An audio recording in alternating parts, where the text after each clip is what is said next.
Next presentation is on the acute toxicity patterns in the adaptive high precision radiotherapy for head and neck cancer, which is a But you are prospective. still with the old slides. Balbir, you are still with the old slides. Excuse me, ma'am.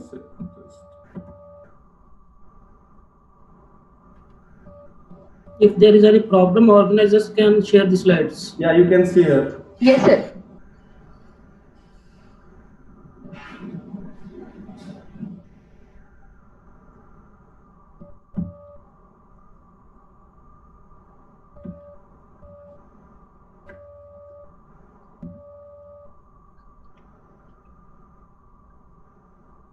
Sir, please go ahead. Yeah, start.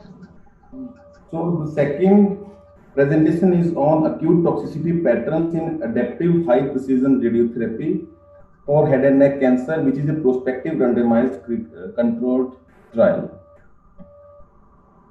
Next. So the background, as we know, adaptive radiation therapy takes into account the changes in the target volume and organs at risk during the course of fractionated radiation therapy. This adaptive radiation therapy has a potential to provide improved loco-regional control and reduce the toxicity and improve the quality of life.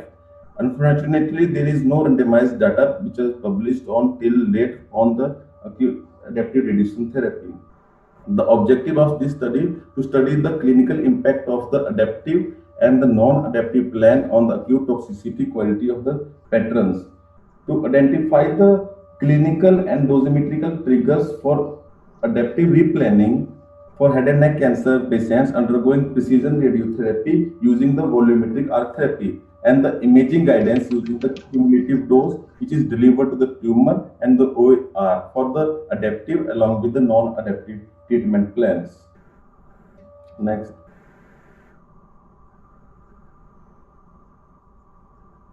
So in this study, this is a single institute prospective study of phase 2 randomized control trial. In this, certain assumptions was there to calculate the sample size in which alpha error which is to be taken 5% and beta error for sample size is around 20%. For randomization, sample size of 100% was taken with 50% in each group for adaptive and non-adaptive patient treatment. This is a trial how head and neck cancer patient requiring radiotherapy for adaptive, and the flow charts give us the non-adaptive treatment. For the adaptive treatment, for every 2 weeks, they did the plan adaptations, and in the non-adaptive radiotherapy, no new treatment plan was given to the patient for the whole course of radiotherapy. In this, the different variables which were analyzed was gross tumor volume and the OAR along with the OAR and the volume changes of the parotids, acute toxicity pattern as per the radiation therapy oncology group criteria. So in this arm, adaptive arm, so in the 3rd week, 5th week, 7th week, patient were assessed, and according to the changes, variation in the volume, they have contoured with the help of MIM Mastro 6.5 version software and replacement of Monaco version 5 and execution of the adaptive plan. But in case of non-adaptive plan, the patient was continue still treatment on the original plans. So the variable which were analyzed here, we have seen the bilateral parotid of volume change in the 3rd week, 5th and 7th week, and assess the toxicity criteria as per the R2SU group. And the quality of life is to be determined based on the European Organization for Research and Treatment for Cancer, and the quality of life questionnaire was given to assess the patients. Next. Eligibility criteria. All the patients which were planned to undergo curative intent radiotherapy with and without chemotherapy for treatment of primary squamous cell carcinoma, head and neck cancer, the patients were grouped between 25 to 85 years, and the Eastern Cooperative Oncology group commonly used in prognostic tools. It means it helps to determine the treatment of the patients. All the cases were histopathologically proven head and neck carcinoma, and the patients staged as per the American Joint Committee on Cancer Edition 7 from stage 1 to stage 4. Patients who had the daily calorie intake of at least 1500 kilocalorie who were able to provide informed consent were recruited in this study. The patient which were rejected from this study having the history of previous head and neck lesions and having the uncontrolled comorbidity histories of prior invasive malignancy. Next.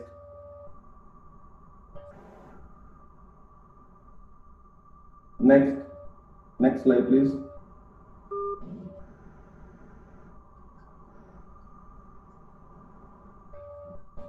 Next. Okay. So the pre-treatment planning. So for this medical fitness of the patient was taken for this CBC, LFT, RFT, echocardiography are performed to assess the medical fitness for the patient, and imaging in both the arms underwent pre-treatment imaging in form of CT and MRI, and in mid-treatment also taken. For delineation, planning, delivery, next slide. ICR 83 recommendation was used for target delineation, and Monte Carlo based algorithm was used for planning. Image accelerator was used to give the both types of arm treatment, adaptive along with the non-adaptive. VMAT was used with the image guidance for treatment of patient, and adaptive replanning software which have having the intensity based deformable registration algorithm was used. Next. The results means the demography of the patient. We can see here the different variables like the patients having the male, female, radical treatment adjuvant along with the chemo. In both the arms in this study, the patient which were having the most type in the higher cancer rate was larynx, and in the both the studies, larynx was the highest cancer, and having the 4A stage was 46%. So coming to the result, next slide. Coming to the result, the first result having the endpoint according to RTOC criteria, that is mucositis. Here we can see in the graph the most significant advantage of adaptive replanning was seen in terms of reduced mucositis reaction in adaptive arm. None of the patient in adaptive arm having the more than grade 3 mucositis, where 26% of the patient developed it and on the 7th week of the treatment. You can see the p values here. Adaptive replanning at the 5th week of treatment provides the optimum reduction in high risk treatment volume. This will reflect in form of improved toxicity. So next, for the second result, which is a dysphagia, difficulty in swallowing, in this we can compare with the help of adaptive, non-adaptive based on the grade 0, grade 1, grade 2 and grade 3 techniques.